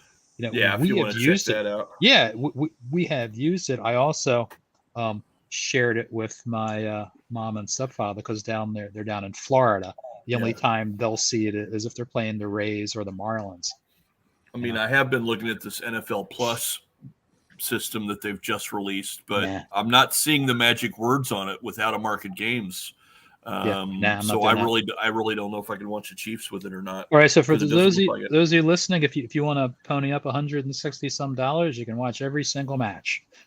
Well, every single match that is not internationally broadcast. Yeah. Oh. Actually, it's not even internationally broadcast, as we found out. It's whether you have the rights to them or not, and this is going to be the challenge. If you own the rights and decide not to broadcast it, you still can't get it, which was kind of the challenge that we thought we were going to have this with the game yesterday. Sometimes I almost wish that we turned back the clock and didn't see the game yesterday, but there you go. But I bought it. I always get it ever since they started to do the video, and then before that, I always used to get the audio. It's the with that and buying the shirt and buying the membership. But my membership stuff still hasn't come yet, so I don't know where it is. But I'll be curious to see what your address looks like. Oh, really? On your So Mark, how long did yours take to come, Mark? 3 and something weeks. Wow. Oh, I'm well over that. Because I got in on the early bird deadline, so that was the 6th. I forget when it was. Anyway, it was about 3 weeks, and it was to the point where I had emailed the club saying, "Hey, have you guys sent stuff?" And it's like, yeah, it was shipped out on, it was dispatched on this date or whatever it was. Dispatched, And, right. Yeah. Okay. So I'm in deep trouble then because But- I remember ordering it in my sister's kitchen while we're watching the Champions League final. So my address on the Wow. label did not include the city name. oh, that's helpful. Just as a zip, yeah. It had the zip. It said, my street address, Texas 76179, Oh, dear. USA. Okay. And I was not alone. There were people that have had weird, and I don't get it because I log in Right. to my supporter ID and everything, which has my full address on it. Mhm. And that ought to just be going right I on. thought so. And Right. really, how is it any different than any other international address? Right, it shouldn't be. They got the state, but not the city. If they're going to Australia, they're going to have the state name, I would think. Province name for you, David. Yeah, why wouldn't you have the full, whatever the full information I is, don't why get wouldn't it, you but have thank God for zip codes. Otherwise, I never would have seen it. So, Yeah, well, I got a postal code on it, but it will look very similar to a British one. And the worry is, of course, there's a Brampton. This is where I live. There's a Brampton in Cumbria in the UK. So maybe somebody in the northwest of England has got the package because my shirt has obviously come and has come, but the packages have not. So there we go. just email and go, hey, I bought it, and can you Yeah, I've done it. check? I've done it once. I found them I got, a couple times when I've ordered stuff that, like, I would just inquire. I found them to be pretty. They respond. I thought, well, at least they in the past used to respond within 24 hours, and they did the same as they did with Mark. They told me it's been mailed, so it's just like, okay. Yeah, and here's my joke is does it coming from Norfolk and not from London add 3 weeks to the delivery? When everything came down with Lindsay this summer, I immediately went out and ordered a Millwall jersey, custom Millwall jersey for her. Ordered it on July the 3rd, which was a Sunday. Got it on Friday. No, ordered it on Monday. Got it on Friday. Wow, that's pretty good. That's great. Yeah, I've never gotten it within. And that was a personalized jersey. So yeah. If I've gotten anything, on it's been within like 10 days. I never expect anything to come within a week. I always expect it to come, later. Yeah. And I don't think I've ever had anything lost. I have had to inquire whether something was shipped. I don't know what the last thing that I got, but generally, I do know the couple of things I got from the Canaries Trust came much quicker than came from the club. I know that was like Andy Polly sent me with like the snood or something, and that came very, very quick. So I don't know what it is. So Mark, so the membership, so you have an international there's international and there's a variety of things. So for those of us people listening, it's probably the international, unless people plan on attending matches like the Tompkinsons or something.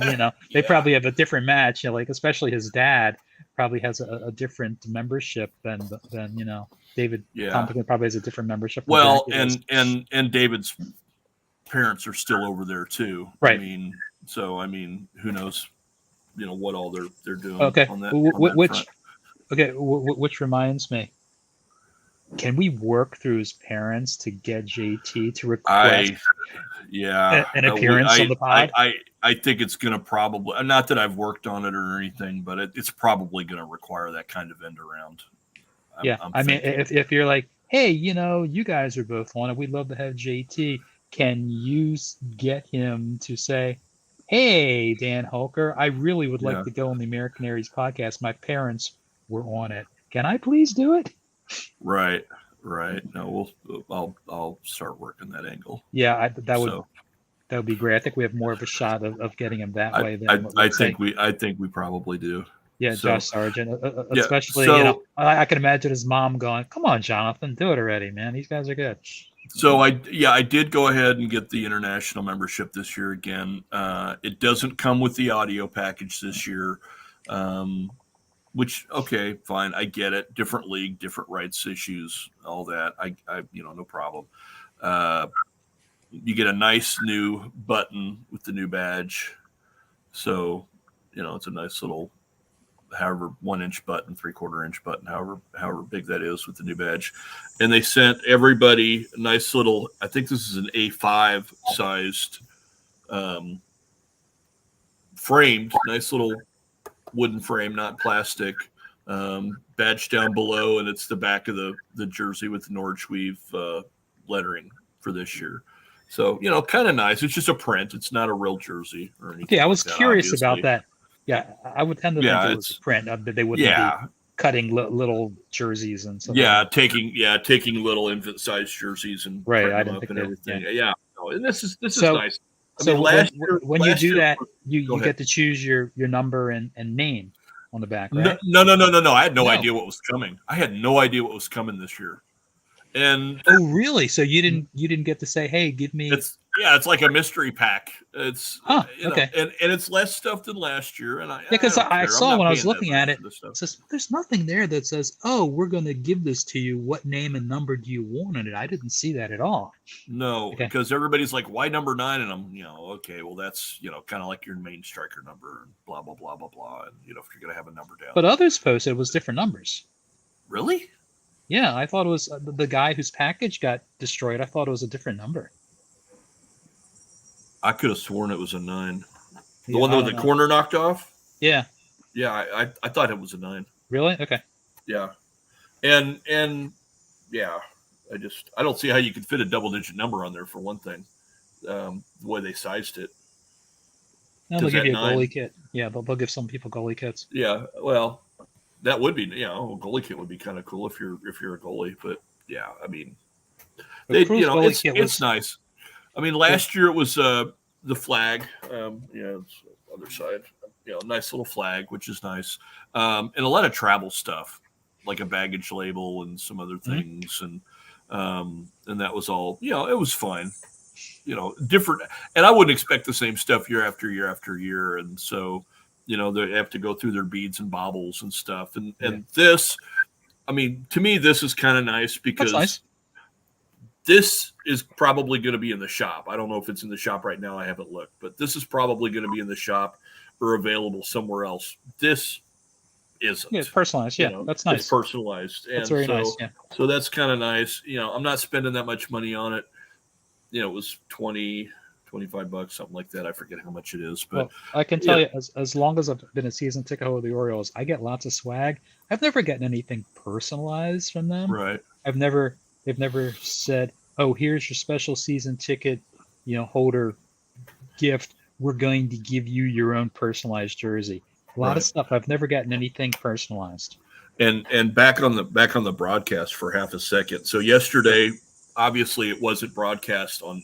We didn't get the video, but we did get the audio. The audio came up. I went and pulled up the audio about 8 minutes to kick off. And for the first few minutes, it was actually piping in Sky's audio. Yeah, so Jeff Stelling. I was like, what is this crap? And then I quickly realized it was Sky stuff. And then with about, 4 minutes left, it came on to BBC Norfolk. And it sounded like, I don't know, to you, David, but it sounded to me like the levels were way off. They had the crowd mics up way too loud. I had a hard time hearing up until kickoff what was going on. And then they went back.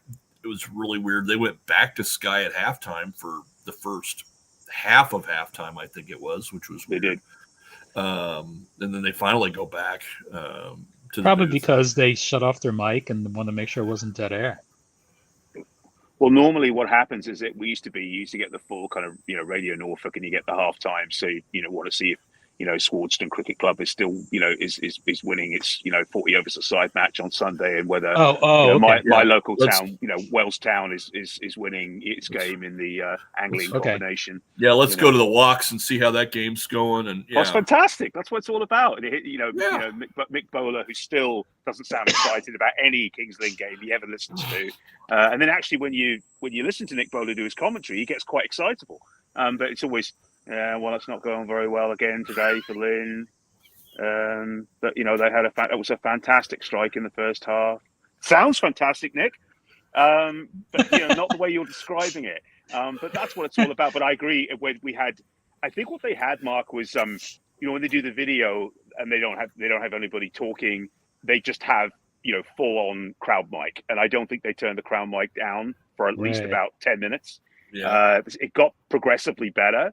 Same thing happened to Hodgie, I think, when they did the Hibs game. Like he was very, very quiet, and then they kind of faded him up, and it was the same thing. So I think they're struggling with that. But yeah, I mean, who needs Jeff Stelling? It's terrible. So I just listened to Radio Norfolk pre-match on tune in until such time as it flicks over. And I would have, because that's what I do.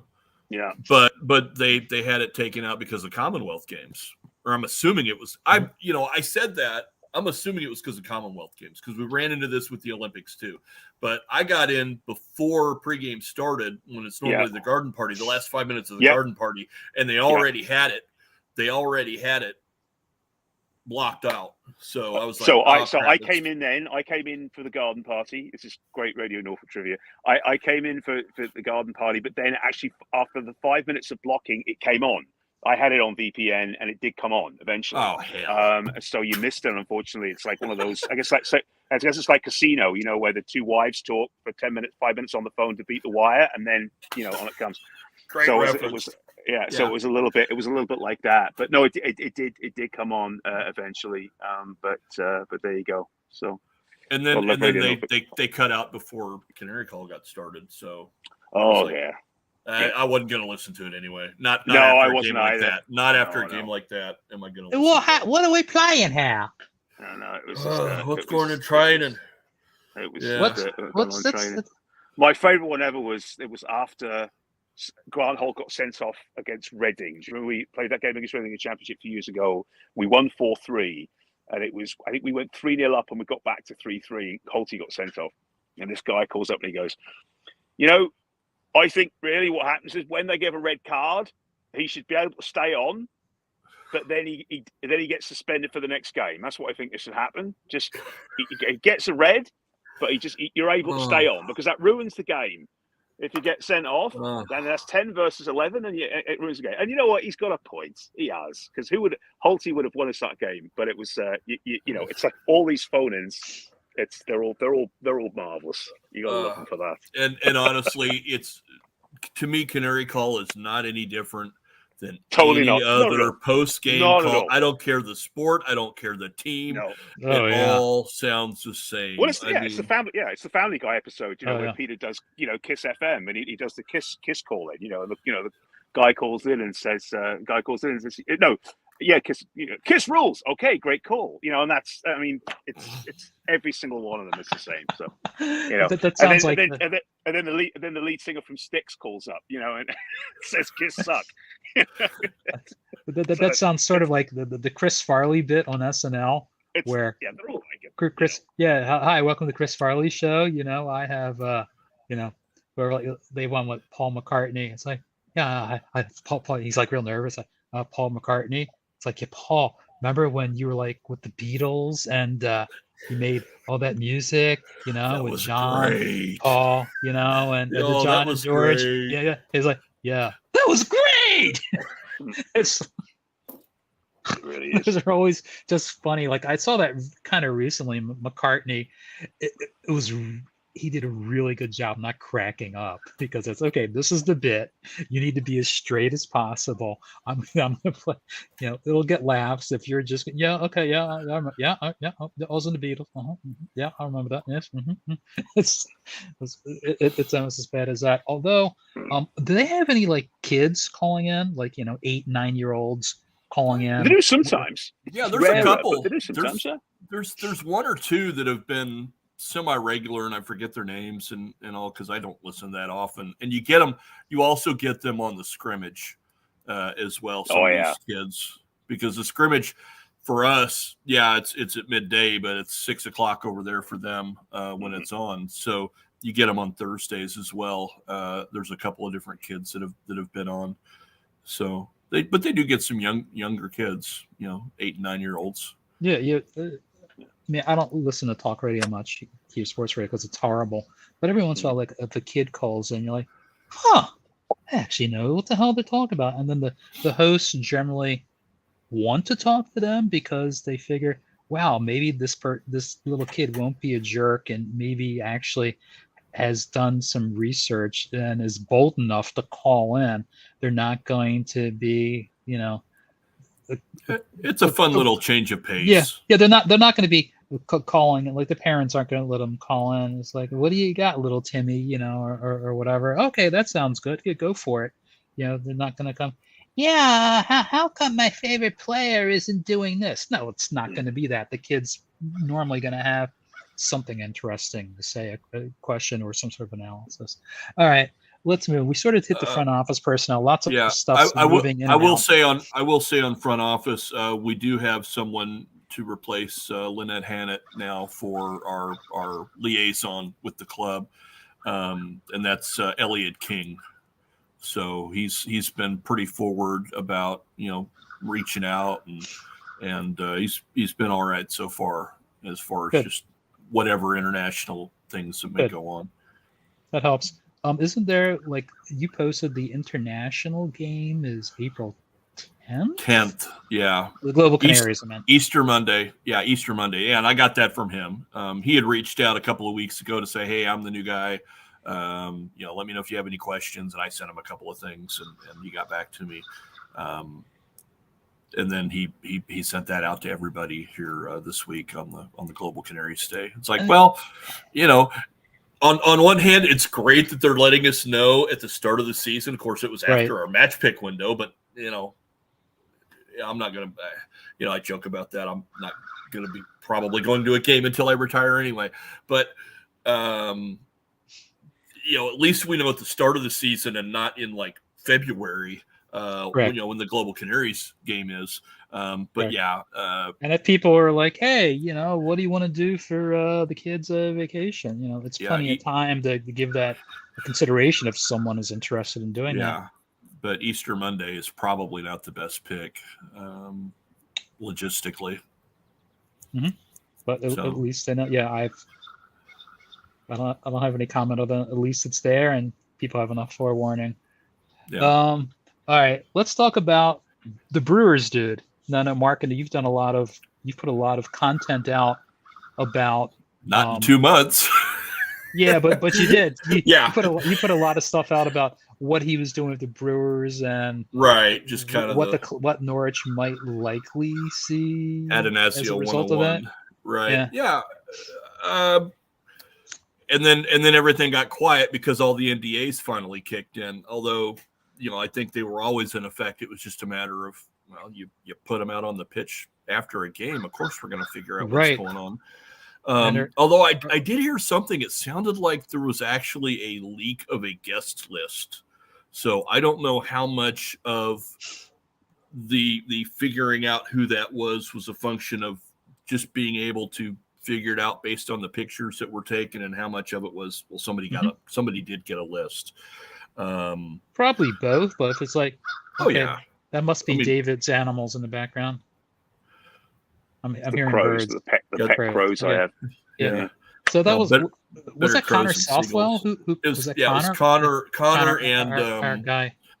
There was somebody else that worked with him on that too, and I forget his name, but there were two of them when they put that out. Connor snagged it pretty quickly. I was like, man, look at that, and then they identified, like who everybody was.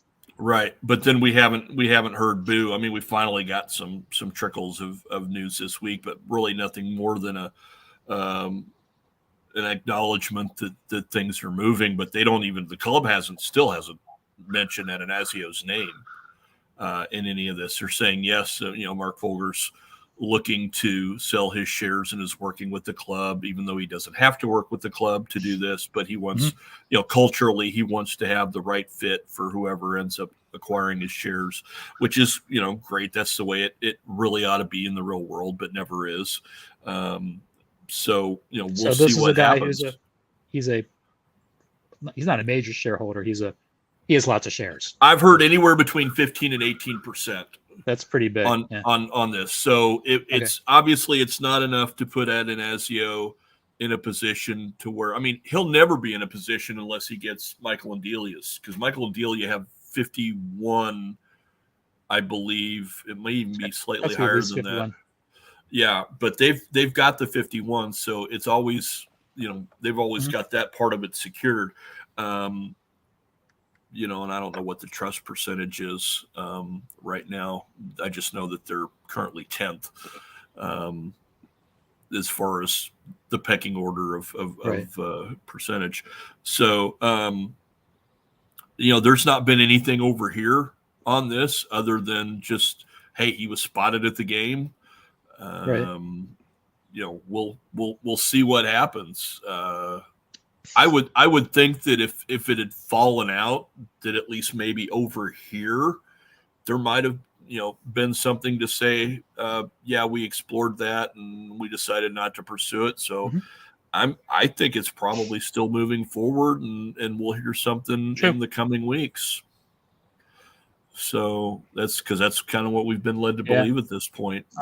Well, because he does. Is he the owner of Brewers, or what's the position? Yeah, he is managing. I don't think he originally had the whole pie. I mean, he's part of a group, but he's certainly director of. Let's see, principal owner. Yeah, I just pulled it up on Wiki. You could be a principal owner of a major league franchise over here and only have 5% of the team. I mean, that's what George Bush did with the Rangers. So did Steinbrenner. Steinbrenner bought it for like less than $1 million, which is insane. Yeah, well, when he bought it from Columbia.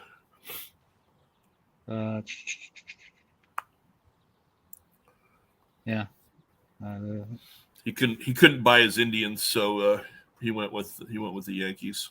And here you go, Mark. Of course, you know this. What other team does he own? Yeah. Part owner of what? It's the Brewers, and it makes an interesting fit because what other team does he own in the U.S.? I'm surprised you don't know this. I'm pulling up the Wikipedia page. What else has he got? You're going to say it. I'm going to go. What sport are you on the record of having a fit on the air? I'm drawing a blank. I'm on a brain fart. Where are you going with this, Ken? Hockey. Oh, you don't see. He's got a piece of the Admirals. He's a part owner of the American Hockey League's Milwaukee Admirals. He's got the ads. Yeah, but I thought you'd know that. No, I remember seeing that. Yeah, it just. Wow, this is a really short Wikipedia. This is like just real basic stuff. He's probably got people that go in and scrub it out.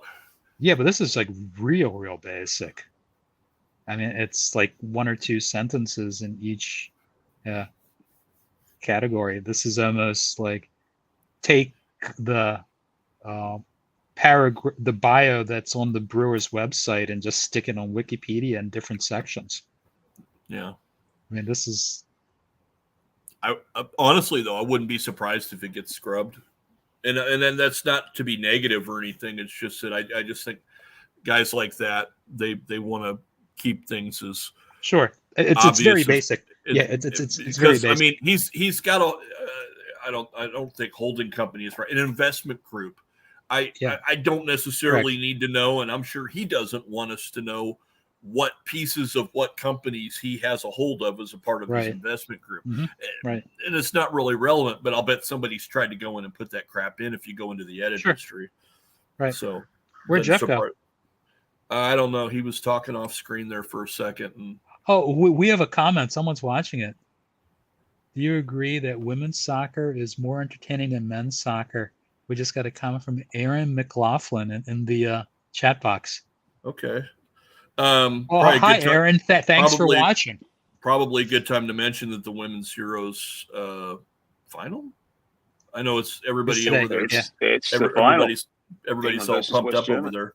Oh, it's fantastic. It really is. They've been absolutely superb, and we're very excited about that. And of course, it just had to be against Germany. But England v Germany at Wembley, what's not to like, right? Yeah. And actually a real prospect of winning this one. So up the Lionesses. Let's hope they do it. I did see Sarah Greaves tweet earlier today that the flag is up and ready. The North City Women's Supporters Club, I guess, has got a banner there at the stadium at Wembley. So yep. Yeah, as you. Yeah. Okay, I will address your question, Aaron. Do I think it's more entertaining? I think it's far more open. I think you're likely to see much more goal scoring, much more um, um, openness. I think it's possibly more fun to watch than some of the men's games that are very defensive oriented. So yeah, you could say it's more entertaining. I also like that the women's game and soccer. If you are watching and you, let's say, have very bad glasses and can't tell whether it's a male or a female, I don't think you're going to tell. I don't think you'll be able to tell any difference between the male and female um, players as far as skill level. So that's what I believe in, especially in soccer. I think it's pretty much the same. I also think that applies to hockey too. That the skill level is pretty much the same when they're playing against each other. So my answer is Right. possibly, but Yeah. I've watched, and I know there's a team here, but it's not even close to where I am. It's like in Montgomery County, Maryland. But yeah, the women's game is exciting. They have a lot of much younger players coming up, especially in the U.S. squad to fill in. And the U.S. squad is no longer dominating the world, which is great. So if they're not clobbering everybody, that's great for the development of women's soccer around the world, and especially in the U.S. With Title IX, there's a lot of females playing soccer, and it gives them the ability to actually have a professional career in Yeah. it, which is great. So do I watch it? Yeah, I find it very entertaining, and the skill level sometimes is tremendous. For example, what's can't come up with her name. She's a winger, takes lots of free. Tobin Heath. Tobin Heath on the U.S. team. She's now, where's she playing? Arsenal or something like that? I'm not sure where she's playing. She's phenomenally skilled. She's better skilled than vast number of the men. I mean, she's technically excellent. So It's I've always been impressed by some of the top women players. They're just skill level is absolutely phenomenal. I mean, basketball and soccer are the two sports for women in this country where there's an international scope to the game, where we're seeing a lot of support, a lot of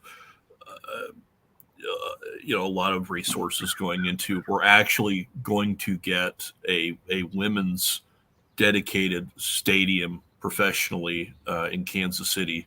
That's going to be built on the river east of downtown. That's the team that's owned by Brittany Mahomes, and that's going to be coming online here in the next few years. And She owns a yeah, really. yeah. Well, it's not as if there's not enough money to go around in the house. Right. Well, and Patrick's got a piece of the Royals now, and I'm aware of that. Yeah. Well, good for her. I mean, yeah, and she's a sharp kid. Aaron, thanks for watching, and please watch and listen. I'm sorry I didn't see your question earlier. I was looking at Mark Antanasio, but thank you very much. We appreciate it. All right. So what else do we have to fill this? I don't want to go past 2 hours here. I know this can be long. Canaries Trust activities, because Mark. It's been a long summer. Yeah. Yeah. So, I mentioned Sarah Graves a little while ago, and we haven't heard anything back from the club on the sponsorships for the women's team. To just kind of tie all that back in, I have heard unofficially that it's £250 plus the VAT per player sponsorship. Is that about what it was last year? 200. Okay. And we never heard boo about VAT. Probably just because it was a nonprofit organization and whatnot, and it was just like a donation last year. So I don't know how much the VAT would be on that. But I haven't heard anything from the club. Sarah was going to make an inquiry for me, and I hadn't heard anything back. I'll follow up with her this week and see if she's heard anything. I could DM Megan and ask her if she can provide that information. It's like, hey Megan, what do you know what's out there? Like, who should we contact to inquire? Yeah. Well, but Sarah's a part of the trust. That's part of why I worked with her Okay. on it. And she was actually, I think, the one that was ultimately getting the money to take care of this because she's been a Gotcha. part of that organization in Mhm. the past. So, we'll start with that. And because I, as soon as they released that inquiries, it was a Google form to say, hey, if you're interested, send us your info and we'll send you Mhm. something back. I didn't hear boo. And I don't know that the trust did either, for that matter. So this kind of goes back to all the staffing stuff. I'm not sure what's going Right. on over there. So speaking of the trust, so Mark, tell everybody what your role is with the trust and some of the what you can say publicly. Right. Technically, I think I'm an ambassador. I mean, they kind of treat me just like another one of the gang. I sit in when I can on the meetings.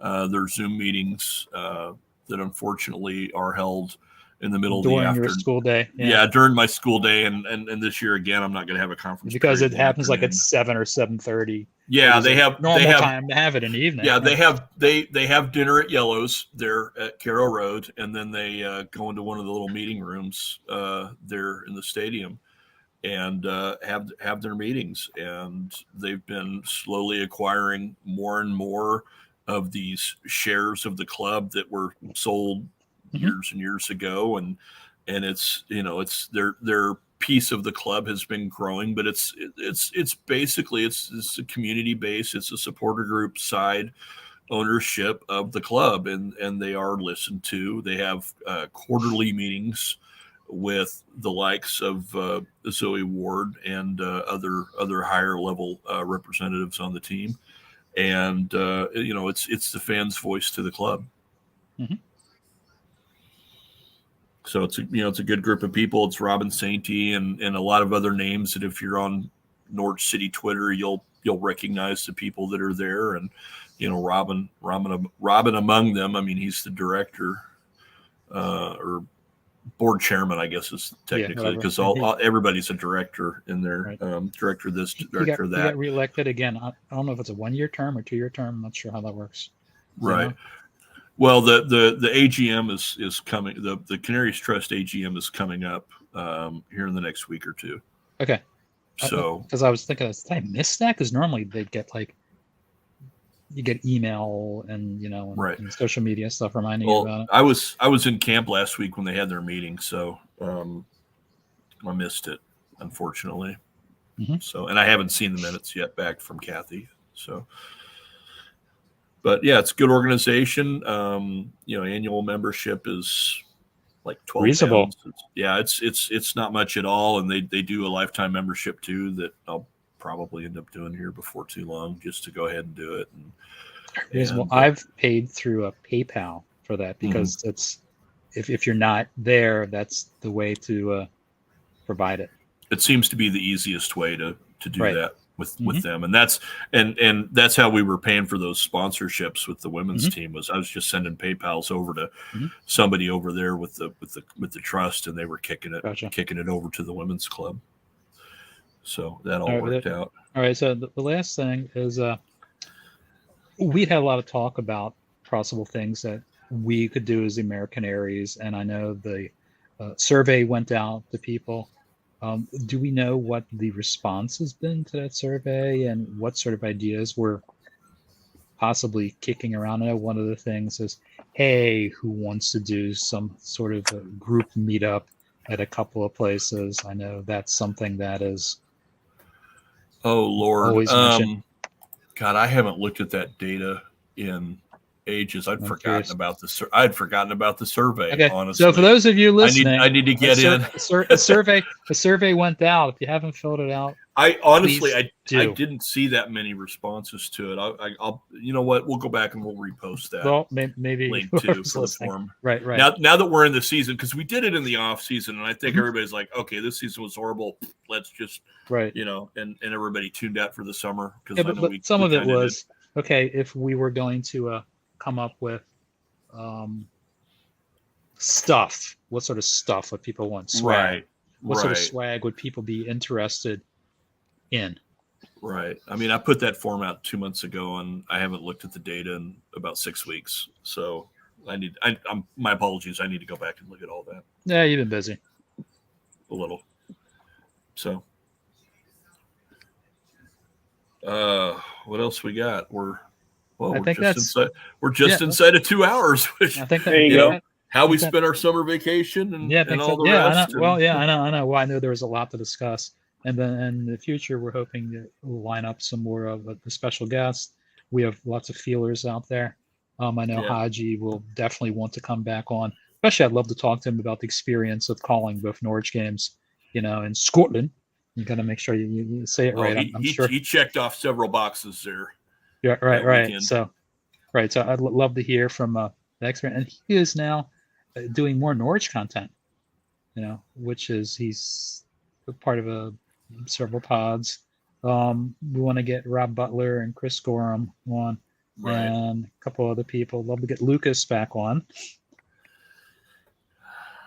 Yeah, he I saw him ping over on Global Canaries WhatsApp yesterday during the game, so he hadn't come up for air in a while. So I know he had said a couple of things out there when all the Brazil news was coming down, but he's been pretty quiet this summer as well. Other than that, so we're going to be working to get some. I know Jeff had mentioned a variety of other people he'd like to get on the pod, so we will get there and try to get special guests, and also reach out to other members of the AmeriCanaries.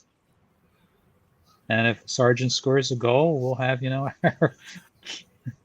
we'll have another celebration there, and Yeah, well, if we can get JT out on the pitch, we'll have a celebration there, and we'll go from there. Correct. I really wouldn't be surprised to see him start the first cup match. Yeah, I really wouldn't be surprised. I think that goes with the typical trend that we have. So, and that'll be a League Cup game as our first game. What we got Birmingham? Right. Birmingham? I don't know. Yeah, Birmingham. I don't know.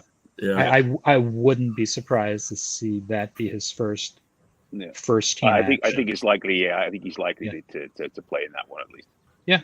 I would kind of think so. That they somehow will skew younger, and the cups of. It's nice, but I've never viewed Norwich as prioritizing the cups in any way, shape, or form. Not unless they get, down the road a little bit, and right. It's like time to be serious about this now. Ken, I know you mentioned yesterday that maybe with Hanley being out next game, that maybe we could see him. I don't know. Yeah. I don't. Well, I just said I think he would move up the pecking order. Yeah, he's definitely there. there. Yeah, definitely there. Yeah, they will MacGyver if Gibson isn't fit, they'll MacGyver someone else for that position. I think it'll be Sorensen. I don't think Tomkinson. I don't think is going to start next week. I think he'll be on the bench, but I think that's most of what will happen. Yeah, I don't think he's ready yet for that. Yeah. I don't know that he's not ready. I think it's more of the way they bring people in. Mm-hmm. He's not, for that level, bringing up an academy kid, they're not going to go from nothing to starting a game. I think he's been on the bench. No, he was on the bench. He was on the bench late last year. Right. Didn't go on even after. Squad like 5 times. Right. So he's trained enough the team. He trained all summer. Yeah. The team. That league is that would be a baptism of fire to start that league. Right, big center forward kicking 10 bells out of you. That's not a nice start. And I don't care how big you are. That would be a baptism of fire by any for any stretch. I think the League Cup would be a good. Right. No, I just said he moved up the pecking order. I didn't say he was. Yeah, you did. Sorry. You did. To be fair, he might, as opposed to being the second center back they choose off the bench, he'd be the first. And that was. Oh yeah, no, I get what you're saying. Right. Totally get what you're saying. Yeah. I did see his shorts when they're like, oh, here's the subs, and I saw like 45 walk by on the video. Oh, there's JT's shorts. It was just like that was the camera view, and he ran in front of the camera. So he appeared. At least his shorts did. There you go. So I saw that. All right, boys. All right. Let's wrap this up. We got 1 minute. Yeah. Before 2 hours. So thanks to Mark, David, and Jeff, who already has left, and thanks to make sure we get the name right. I believe it's Erin for her question. Where'd it go? Yeah, thanks to Erin for the question. And thanks for watching and listening. We appreciate it. If anyone else wants to, put in questions in future podcasts, I'll do a better job of making sure I actually see it and responding. But thank you very much. So Cheers, this guys. will, okay. Thanks everybody. And let's hope the next match is, who are they playing? I don't even know right now. Wigan. Wigan. All right. The Fighting Roberto Martinez says, all right, thanks everybody. We're out. Yep. Bye.